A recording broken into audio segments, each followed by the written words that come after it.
Exercise 7.2 का question number 5 देखते हैं। 5th क्वेश्चन में आपको दिया है ABC and DBC are two isosceles triangles on the same base BC. See figure 7.33.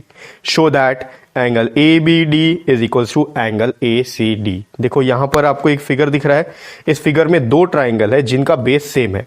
अगर आप ऊपर वाले ट्राइंगल को देखोगे तो ऊपर वाला ट्राइंगल है ABC और नीचे वाला जो ट्राइंगल है वो है BCD, ठीक है, या फिर आप उसको DBC भी बोल सकते हो। तो ये दोनों जो ट्राइंगल है इनका बेस सेम है BC, ठीक है। अब आपको क्वेश्चन में सिर्फ इतना ही इन्फॉर्मेशन दिया, बाकी ज्यादा सब इन्फॉर्मेशन आपको डायग्राम देखकर मिलेगा, ठीक है। और यहाँ पर आपको क्वेश्चन में प्रूव करना है कि जो एंगल ABD है वो इक्वल होगा एंगल ACD के, ठीक है। बहुत सिंपल और इजी क्वेश्चन है। इसको सॉल्व करने के दो तरीके हैं, दोनों तरीके मैं आपको इस वीडियो में बताने वाला हूं। तो चलिए व्हाइट बोर्ड की तरफ चलते हैं और देखते हैं कि ये कैसे सॉल्व होगा। देखो, इस क्वेश्चन को सॉल्व करने के दो तरीके हैं और इस क्वेश्चन में आपको सारा का सारा इंफॉर्मेशन डायग्राम में मिलेगा, ठीक है। जब आप डायग्राम में देखोगे तो यहां पर AB और AC ये दोनों आपस में इक्वल है, ठीक है, और BD और DC ये दोनों आपस में इक्वल है। आप इन साइन को देखकर समझ सकते हो। अब ये जो BC है ये इन दोनों ही ट्राइंगल का बेस है, ट्राइंगल ABC और ट्राइंगल BCD या BDC, आप कुछ भी बोल सकते हो। तो इन दोनों ट्राइंगल का बेस सेम है। अब आपको क्वेश्चन में बोला है कि आप प्रूफ करो कि ABD जो है, ABD ये वाला एंगल ये इक्वल होगा ACD ये वाले एंगल के।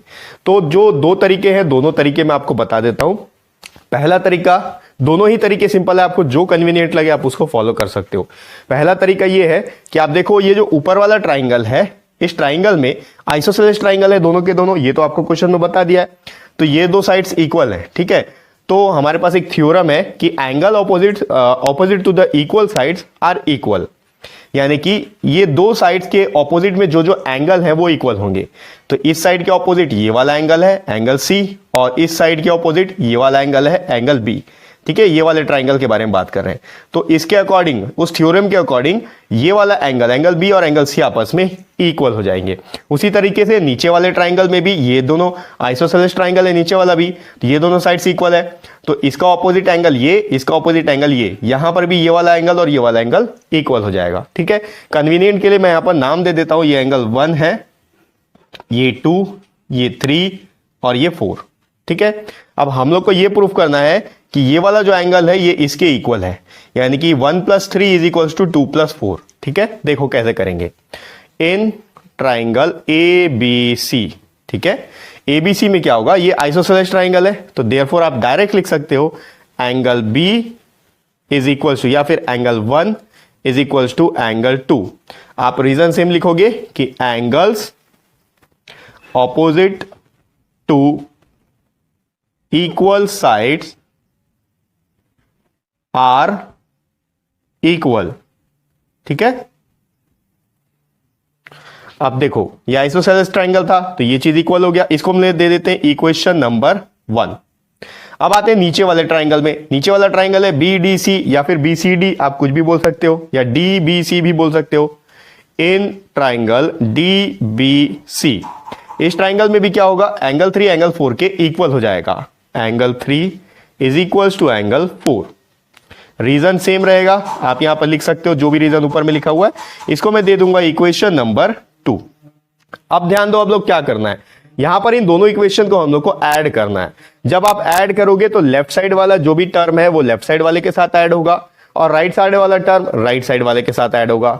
ऐड इक्वेशन 1 and 2, ठीक है। दोनों इक्वेशन को ऐड करते हैं। फर्स्ट इक्वेशन में लेफ्ट साइड एंगल 1 है प्लस सेकेंड इक्वेशन में लेफ्ट साइड एंगल 3 है, बीच में इज इक्वल टू का साइन। फर्स्ट इक्वेशन में राइट साइड एंगल 2 है प्लस सेकेंड इक्वेशन में राइट साइड एंगल 4 है, ठीक। अब देखो angle 1 plus angle 3, angle 1 plus angle 3, अगर इन दोनों को ऐड कर दिया जाए तो क्या बनेगा, ABD, ठीक है। तो यहां लिख सकते हैं angle ABD is equals to, right side देख लो, एंगल 2 + 4, ठीक है।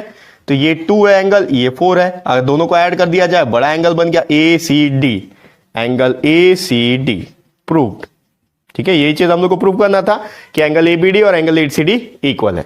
तो ये था इसका पहला मेथड, इस तरीके से आप सॉल्व कर सकते हो। या फिर इसका एक दूसरा तरीका भी है, वो भी मैं अभी आपको बताऊंगा, पहले मैं इसको रब कर लेता हूं।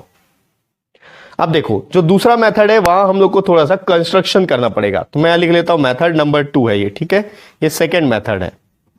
क्या कंस्ट्रक्शन करना है आपको, ये एक क्वाड्रिलेटरल दिख रहा है, ठीक है, यहां पर आप ए से डी तक आप इसको ज्वाइन कर लो, ये ए से डी तक अपन इसको ज्वाइन कर लेते हैं।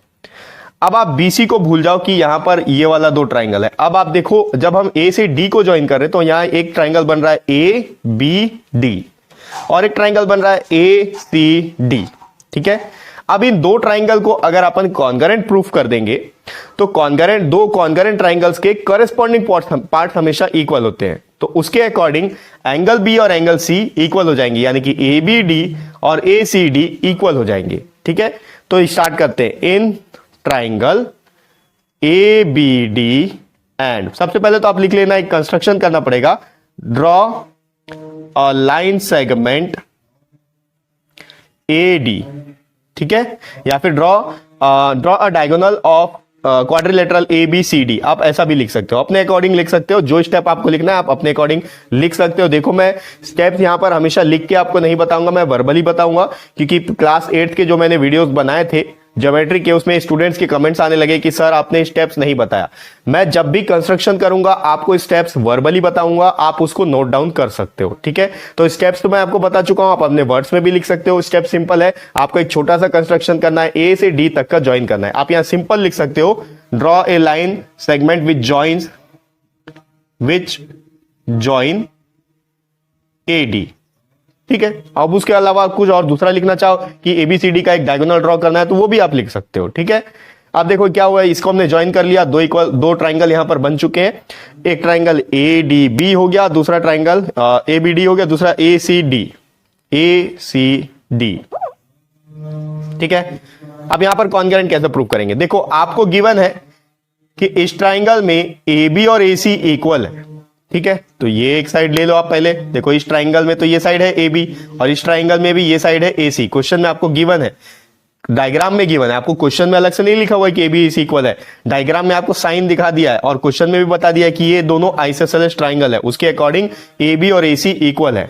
तो सबसे पहले लिखेंगे A B is equals to A C, आप यहां लिख सकते हो गिवन, ठीक है। दूसरा बी डी और सी डी भी आपस में इक्वल है, डायग्राम में शो कर दिया है, B D is equals to C D, ये भी आपको क्वेश्चन में गिवन है।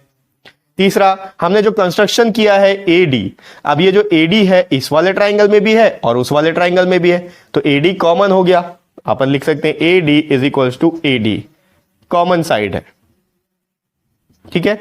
तो देखो एस एस एस तीनों साइड्स इक्वल हो गए, तो ये दोनों ट्राइंगल आपस में कॉन्करेंट हो गए by S S S concurrency. Therefore triangle ABD is congruent to triangle ACD by SSS congruency rule, ठीक है। अब अगर दो ट्राइंगल आपस में कॉन्ग्रेंट हैं तो उनके जो करस्पॉन्डिंग पार्ट्स है वो भी इक्वल होंगे। तो इस ट्राइंगल में एंगल बी या फिर ए बी डी और इस ट्राइंगल में एंगल सी या ए सी डी, ये दोनों आपस में इक्वल हो गए by CPCT, corresponding parts of congruent triangle. Hence angle ABD is equals to angle ACD by CPCT, ठीक है। तो ये वो दोनों मेथड है, और आप जो मेथड आपको कन्वीनियंट और इजी लगे दोनों में से कोई भी मेथड आप फॉलो करके इसको प्रूफ कर सकते हो, ठीक है। तो ये हो गया एक्सरसाइज 7.2 का 5th क्वेश्चन।